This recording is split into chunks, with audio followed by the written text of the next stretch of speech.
Well, the Department of Education has reversed a decision barring biological males from participating in girls' sports in Connecticut. In 2017, the state permitted students to play sports based on gender identity. 3 females then filed a lawsuit alleging that policy violated their rights and won. The decision this week from the Biden administration has thrown that victory into question. Joining us now is Christiana Holcomb, Legal Counsel for Alliance Defending Freedom. Christiana, welcome. Great to have you back. I want to discuss the recent decision, but first, I want to get your thoughts on the Equality Act and what it might mean for people of faith. Well, the Equality Act is deeply concerning that it's made it this far, right? No American citizen should be treated as a second-class citizen simply because of what they believe. And that's exactly what the so-called Equality Act would do. There's a laundry list of issues with the Equality Act, but among them, people of faith could be forced to promote messages that violate their deeply held religious convictions. We could see people of faith eliminated from the foster and adoption care agencies, eliminating kids' ability to get a permanent and a loving home, doctors and nurses' rights of conscience, potentially even parental rights could be implicated, and their right to pass on their religious convictions to the next generation. So there are significant, deeply concerning ramifications for people of faith with this bill. Yeah, and let's talk more about this recent decision by the Department of Education. I know you basically said in a statement that it defies common sense. Tell us more about that and why you feel this decision was politically motivated.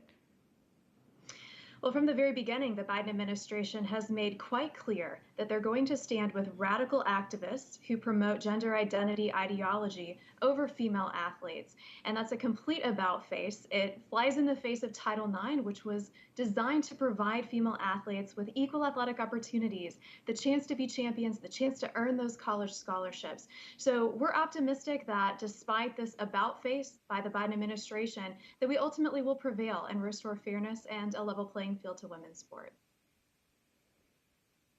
Yeah, and you defended the 3 female athletes who filed this original lawsuit in 2017. Have you talked to them? And if so, what's their reaction to the announcement?